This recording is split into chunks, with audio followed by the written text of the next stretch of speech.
ubu mpagaze aha nashatse abagabo 7 ariko nabuze n'umwe. Icyo nshaka gushima Imana cyambere na mbere, mpagaze aha ndi gushima Imana ko yankijije sida.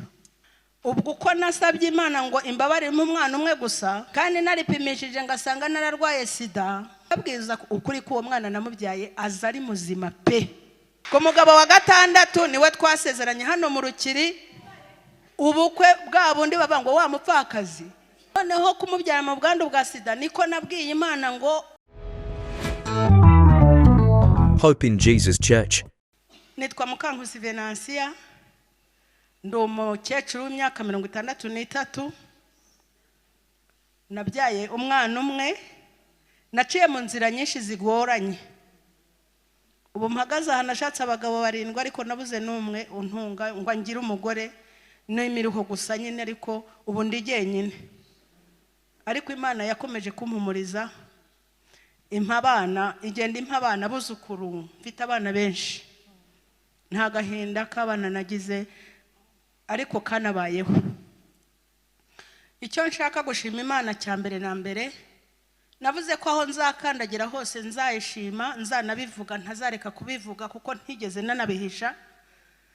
Aho ndi hose, naba ndi mu muhanda nabura abantu mbibwira, nzabibwira n'inyoni n'iki byose nzabivuga, kuko Imana yacu irakomeye kandi irahambaye. Ntabwo igirira neza ukiranuka, ntigirira neza, igirira neza bose kandi yumva bose. Upfa kuyibwira, upfa kwereka icyo ukeneye cyangwa amaganya yawe. Mpagaze aha ndi gushima Imana ko yankijije sida. Hallelujah, hallelujah, hallelujah. Hallelujah.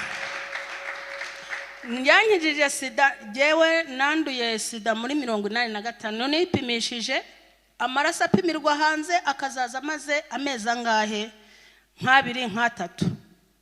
Bamaye igisubizo bambwiye ko ndwaye, ndabwa ntoya, ntabwo arayange mwapimye, byaratinze, ndabinegirije, ndabyanga. Nukuri cyo wanze burya kiraba, ndabyanga pe. Maze kubyanga nibera aho ngaho, nishakira nyine abagabo, nge nashaka abagabo mu rubyaro. Kubera kubura urubyaro aho nshatse bakanyirukana ko nabuze urubyaro.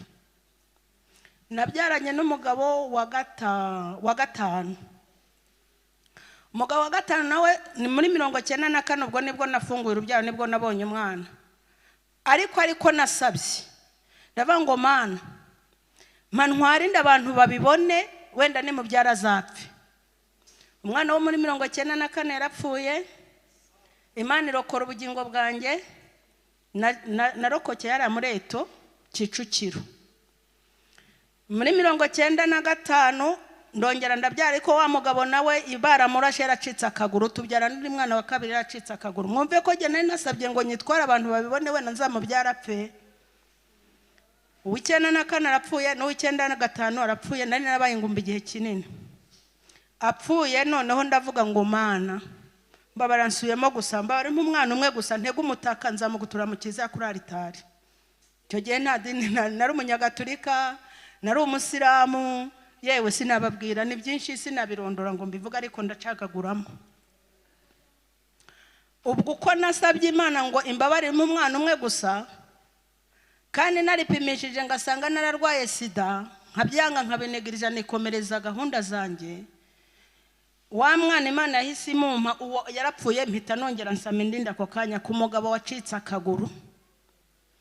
Maze kuyisama umwana nagiye kumubyara, mubyare wacu umugabo atangira kunyanga. Naho ngarukire umwana, ndababwiza ukuri ko uwo mwana namubyaye aza ari muzima pe. Ni muzima, ubu ni umugabo, arabyaye, afite abana 3, nigiye mbarera, ndumva benshi banamu. Noneho kumubyara mu bwandu bwa sida, niko nabwiye Imana ngo maze kumubyara, ise yapfuye amunsigiye ari amezi 2. Umwana ndamuruhana, ubwo mfatanye n'ubupfakazi n'uburwayi, murabyumva namwe, n'ubukene. Ndahinga ku mushumba mwiza, nkajya nkora umubyizi icyumweru, nkandikirwa umubyizi umwe, bazajya kumpemba bakama umuceri n'ibishyimbo byamunzwe n'umuceri urimo amabuye. Nkabivana epfo mu Nyandungwe piriya, nkabizana nkabigeza hano mu Rukiri, ngatoragura. umwana aza kurwara cyane, anarwara bwaki. Mbwira Imana, ntaho Imana itakura umuntu, nta naho itamugeza. Murabona ko mpagaze aha ndi umukecuru kandi ushima Imana kandi mwiza, ukiri muto, kuko Imana yampaye yaranyuburuye rwose. Amen. Ariko urebye amafoto y'icyo gihe mba nyafite, sindeka gufotoza. Urebye amafoto y'icyo gihe ukandeba n'iki gihe uko ndi mu myaka 63 yanjye mfite, muri kubona ko ni ibintu Imana, n'ibyo Imana yikora, si umwana w'umuntu wabikora. Nta nubwo watanga amafaranga ngo uvuge ngo waba gutya. Yewe ntiwagira n'inshuti, ntiwagira n'iki ngo uyibwire ngo nyongere iminsi yo kubaho cyangwa nyongere ubuzima ngo bishoboke. Yewe nta n'umuganga wabwira ngo koresha uko ushoboye ungire gutya uko mbishaka ngo bishoboke. Ubwo rero Imana yanjye yarambwiye ngo nzakugira, jewe nzakugira uko nshaka, kandi nzagukoresha, nzagutuma. Aho kugira ngo nguhombe, nzaguhombye.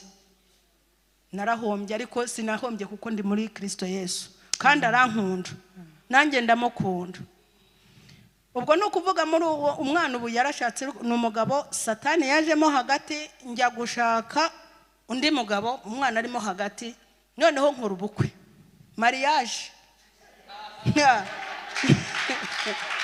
Ku mugabo wa gatandatu niwe twasezeranye hano mu Rukiri. Ubukwe bwa bundi baba ngo wa mupfakazi mwamubonye, bararunguruka, barahengeza, barurira ibiti, bajya hehe bareba wa mupfakazi.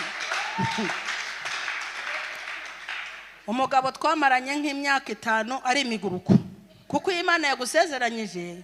Hari igihe wowe witanguranwa ukishakira ibyawe wihuse, ugafata ibyo Satani aguhaye atari iby'Imana iguhaye.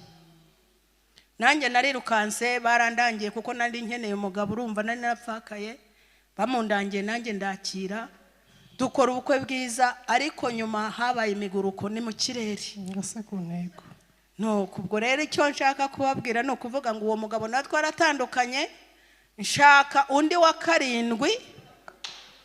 Noneho nkura muri Kigali, anjyana hehe i Butariyo mu cyaro. Ndagenda ndahinga, ndaworora, ndagira neza. Ariko mwabantu mwuko nahavuye nagahinda. Banyirukanye nta n'impamba bampaye, bansenyeraho n'amazu n'iki. Nagarutse nta n'impamba mfite. Ngarutse babana banjye nareze imfubyi nyinshi, ndera n'abanjye n'uwo wanjye, ndabarerana hano hepfo nta muntu utanzi. Ngarutse ngo ugarutse kumara iki? Kwagiye mu bagabo, subira mu bagabo bawe. Agahinda nagize na kuko uwo mwana wanjye twabanje gukunda, na nkigaruka nyine nurumva narinje meze nabi n'iki, ariko ndihangana. Abashatse umugore wa mbere nawe baragiye, ashatse wa 2 araza barabana. Ubwo Satani atujyamo hagati, abantandukanyije nawe. Umwana aranyanga, turaburana, biracika. Nkajya mu rusengero ndasenga. Buriya reka mbabwire, ntugire ngo igihe uzaba ukiboroga ukivuga ngo mana mana mana ngo urasubizwa. Reka da, senga, usengurire, wigaragururire, urire, ukoresha uko ushoboye, uhonda umutwe. Ariko nimumara gutuza utakivuga, cyagiye wumva ko byarangiye, niwe Imana yaruruka igakora. Kandi Imana yacu ntikangwa n'abiracitse. Ntabwo ireba ngo nuko waboroze, ntireba ngo nuko wabayiko, kuko yo iba yaramaze kukugenera mu ikikurema mu rusoro, ukiri urusoro mu nda ya mama wawe. Iba yarakugeneye uko uzabaho nuko uzagenda. Nukuvuga ngo nta n'inyuguti nimwe umwana w'umuntu yakuraho cyangwa Satani yakuraho habe na gatoya, kuko Imana yavuze ngo uzabaho, ubeho nawe uzabaho, bakuvuga uzabaho, urwara uzabaho, ugarukira ahantu hahande abantu bavuga bati ese biriya ni ibiki. Nararwaye ngera muri 3 hariya muri CHK, umusatsi warabaye amarende. Ariko ubu mberetse umusatsi mfite, mberetse ukonsa, nako namwe muri bikubireba konsa neza. Amen. Amen. Najya gusenga Imana ikambwira ngo ndagukijije. Najya kwipimisha, ubwo ndi gushaka undi mugabo, najya kwipimisha bakambwira ngo dore ngo agakoko karacyarimo.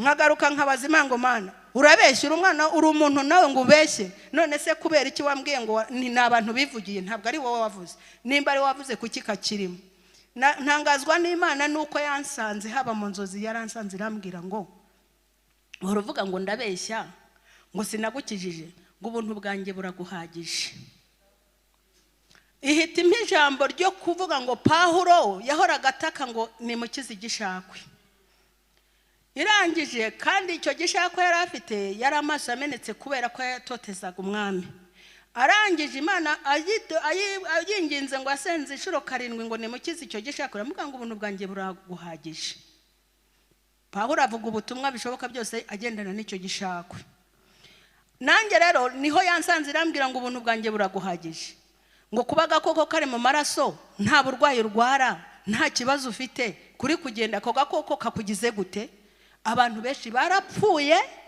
abandi nyuma yanjye barapfuye abana bato barapfuye abakuze barapfuye genda babwiza ukuri uretse icyo gihe hari mu buzima bubi nta n'igicurane nigeze ngira nta kwa kundi abantu bagiraga ibibyimba kuko jye nari nanabinegirije ndavuga ntoya nta bibyimba mfite sindi ntabwo ari ibyanjye ndabyanga kugeza na n'ubu ndashima Imana ni byinshi ntabwo nabivuga cyane ndashima Imana ko yanyongeye igihe cyo kubaho yarankijije nubwo yongiye kwa muganga urumva rye ni muri 85 imiti yaje muri 2 nagiye za CH kanagiye za Robefu aho hose nahantu nagendaga nanye mfata kasosoma mfata gapate jaune mfata ibintu byo kurya mbese kugira ngo ngarure ubuzima igihe rero cyarageze agakoko n'ubuyongeye kwa muganga barambwira ngo ufite resulta nziza ndipimisha ntikagaragara haleluya nundi wese waza twajyana yareba rwose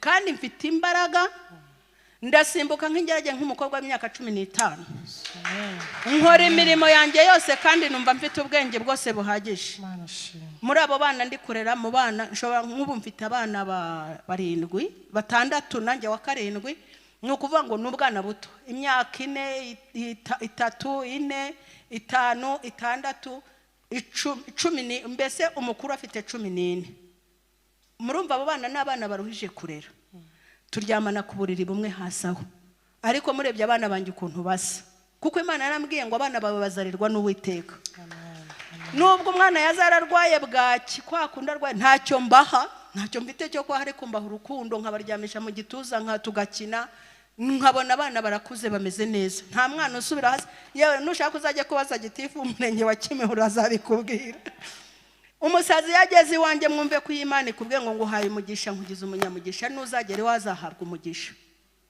niyo umusazi ageze iwanjye asarira iyo ngiyo yagere iwanjye akaba muzima amen icyo nshima Imana rero kindi ni byinshi nashima Imana ariko nimugoroba naje ejo n'ubwa mbere naje ndi umushyitsi ariko ndashaka kuguma hano nasengeraga Zion Temple kubera ko ubu ndashaje ndagenda ndataragurika nkananirwa nkavane no gusenga Imana reka ngume hano nukuvuga ngo nimugoroba twasenze turasenga Imana iguha umugisha n'umuyobozi wayoboye twarasenze aravuga ngo buri muntu wese nimusenga umuntu akurura ikintu cyakindi kimubabaje kagahinda k'umwana wanjye mvuga ntumwana umwe nangane n'umwana umwe